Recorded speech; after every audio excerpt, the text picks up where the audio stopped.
On Thursday, the president admitted that he deserved some criticism for the disastrous rollout of Obamacare, but he stood by his conviction that America's healthcare system needed an overhaul.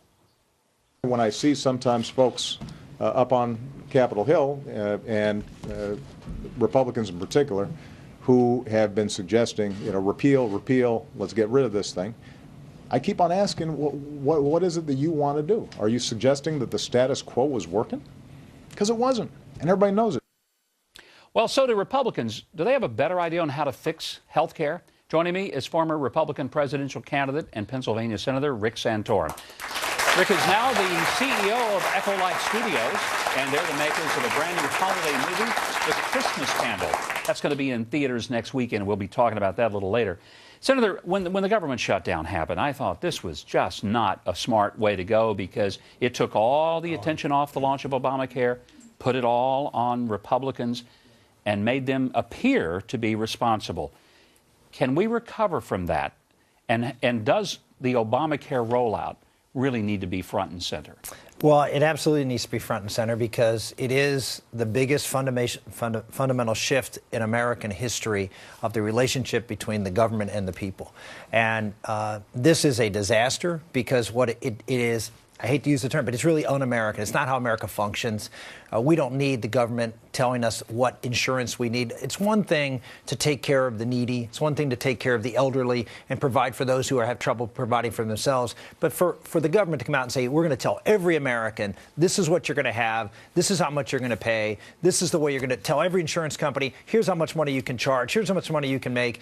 That's what this system does. And it is un-American. It's not how America functions well. It's not how we got to the greatest country in the history of the world. And so as it rolls out, there will be all sorts of pushback. Why? Because it goes against the grain of who we are.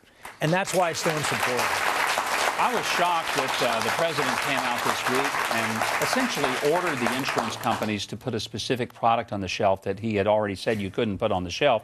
It was almost like saying this is a terrible thing. They deliberately didn't want it on the shelf. Yeah. They deliberately said we know best what's for everybody, and people have to have all these different coverages. And I mean, the idea that people can go out and shop for whatever they want is an anathema to them. They believe they know what you want. It's almost like, though, the president prescribing a particular product would be like the president getting up at the podium and saying, I order McDonald's to put the McRib back on the menu for all time, and we don't expect the president to start dictating to the private sector what products they're going to serve. Here's the thing that irritates me the most, and we've talked about this before. The president of the United States cannot get up and say, I am not going to enforce this law. The law says this, but I'm going to tell you to do this. And he's done it on immigration. He's done it on health care. He's done it on a whole variety of different. He almost does it every week where he is the imperial president. Is there a way to challenge him legally? To say, you can't do that? Well, the hard part about challenging him legally is how do you challenge a president who is harmed by the president going out and saying, I'm not enforcing a law, and you have the choice as to whether you want to offer this or not. That's the problem, is that he's very clever. Look, they're very clever in what they do and the fights they pick. But the premise is a dangerous one. The premise is very dangerous that the president can decide with the Defense of Marriage Act, I'm not going to enforce the law. Right. I've mentioned immigration, a whole host of other issues. That should scare people on the left and the right. Because if he does it, someday a Republican president's going to do it. One of the criticisms of Republicans is that, well, we haven't put any ideas in place. I know that's not true. You know it isn't. This whole thing was supposed to fix health care for 15% of the people who didn't have it.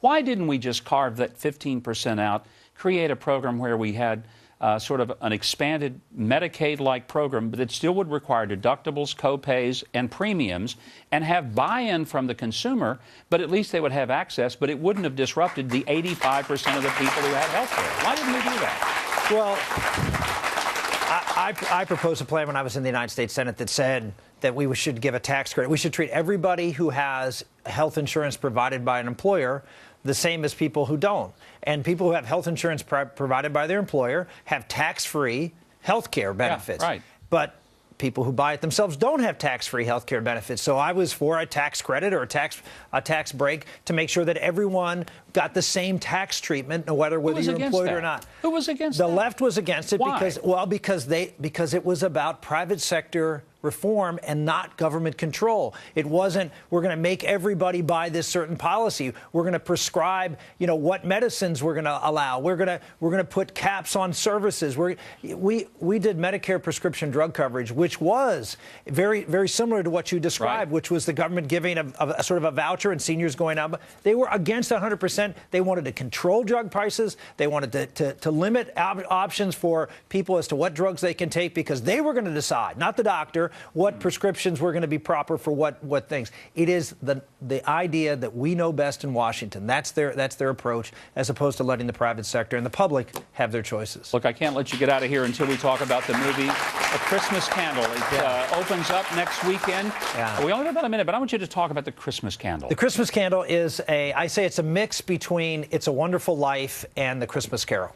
Set in Victorian England, and it's a story of people struggling with their faith and whether God is with them. And what a better time to think about whether God is with you than when God is with us. And you've got a great cast. This is wonderful. A star-studded Susan cast. Boyle is in it. She sings a beautiful song. You can go on her CD is out right now, and you can listen to the Miracle Hymn, which is a beautiful hymn that was written for this movie. It's in theaters all across the country. The ChristmasCandleMovie.com is the website. And it is a beautiful movie. Downton Abbey. If you love Downton Abbey, you're going to love this movie. It has that kind of wonderful, warm, holiday-ish feel when you think of a Victorian Christmas. And yet, it's a movie about Christmas. Not about Santa Claus, not about elves, but about what Christmas is about. We need some more wholesome things like that. The Christmas Candle. Thank you, Senator. Great to have you here. Well, the latest jobs numbers from the government show that America's labor force is now at the worst since the Carter administration. Coming up, I'm going to talk to a recent MBA graduate. Now, he's come up with some pretty creative ways to market himself. How optimistic is he of his career outlook? We'll talk to him next.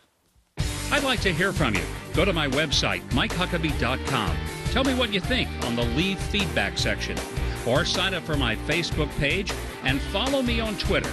You can find a link to that and more at MikeHuckabee.com.